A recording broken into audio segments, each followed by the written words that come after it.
Let's move on then and put the spotlight on earnings. Crompton's profits have jumped about 30%. This is Crompton Greaves Consumer Electrics. Let's understand a little bit more about their individual segments and what the outlook is when it comes to their OPEX and their new product launches. We've got Kaleeswaran Arunachalam, who's the CFO of Crompton Greaves Consumer Electricals, now joining in. Thanks so much for taking time out. Good morning. And there has been a steady growth in a revenue basis year on year overall and for the ECD segment. That has taken a bit of a hit sequentially. So what are the factors that have led to the sequential drop? Is it a seasonal aspect? I think we don't see anything unusual.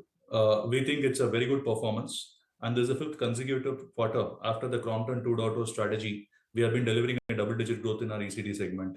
If you note, Q1 is summer, and a large part of our portfolio is summer-led. Every year, our Q1 is always higher in terms of Q1 and Q4 largely, considering the summer season starts at Q4 and ends by Q1 of the next financial year. So therefore, from that perspective, it is in line with how the season behaves. And we are happy that we have delivered a double-digit growth, a 13% growth in ECD, and that too a broad-based growth across categories, including fans, pumps, large domestic appliances, and small domestic appliances.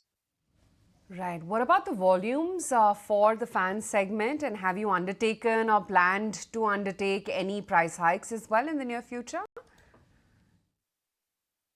See, price increases we have taken in Q2 in some of the segments, roughly about 1 to 1.5% price increases we have taken in fans. We have taken in price increase in pumps also. I think we have been very decisive in terms of our price actions. As we talked earlier about it, we want to ensure that our unit economics are strong in each of the categories that we operate. And why is it important? It is critical that will help us to invest behind the brand. And as you could see, our investment in advertisement has reached about 4% on a half-year basis as compared to about a historical average of about 2.5%. It also helps us to invest in new products and innovation, which will help us in bringing in meaningful differentiated products to the consumer. So in the long run, the strategy is to ensure that price the products right and get your unit economics in the right level, with gross margin being at optimal level, will help us to reinvest for growth, both in innovation and in advertisement. And what about the festive season? How has that been for you? What kind of growth have you seen in your sales for the festive season as compared to last year? See, we don't give specific data, as you would know, and that too for a forward quarter we never share. But having said that, I would see that as a country, we are a growth-oriented country, and we do think there are many initiatives that has been taken by Government of India to aid consumption is also going to fructify in the near future. The festive demand has been decent. We expect things to further pick up as we look at the outer quarters. Right. And what's the outlook on Butterfly Gandhi Mati for FY25 end, the revenue, EBITDA and PAT? That's taken a dip in the second quarter. See, Butterfly, when we talked about it 2 quarters back, we said H1 is going to be a time of this year where we will fix the fundamentals. There were price challenges across the channels in which it operates. There were pricing issues. Some of the products were priced under. We had to get that corrected. And we also had to work upon a lot of operating cost reduction. First and foremost, I'm very happy to share that as to while we anticipated an EBITDA of about 7%, we've delivered about 8.9% EBITDA in Butterfly. This is on the back of having the price increases that we have taken, price policy decision changes that we have made for various channels that we operate, and working on the operating cost reduction.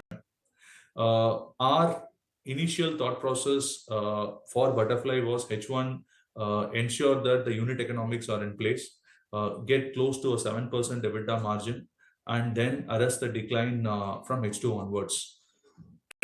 As we speak, I'm glad to share that we have delivered that in H1. And as we look at H2, now the business should arrest the decline and deliver about 7.5% EBITDA. Subsequently, backed by brand refresh repositioning, we should get back to growth. Okay, are there any new launches that you've planned that are on the cards, and what are your Capex plans? I think new launches, yes, it's going to be part of the long-term strategy. We said from a growth perspective for the organization, it is going to be a combination of how our existing portfolio performs, led by first fans premiumization. We said our aspiration is to take our portfolio to 40% premium in the long run. We are on track for it. Solar pumps is another attractive area. It is as good as a new category that we have entered within the pump segment, and that is doing very well for us. Uh, we are about to cross 100 crores as we speak in our solar pumps business for this financial year already. And there are also good amount of traction that we continue to see now for many quarters in our appliances business, which is growing at about 20% plus. Insofar as new categories are concerned, we are evaluating few of them. At the appropriate time, we will share with you.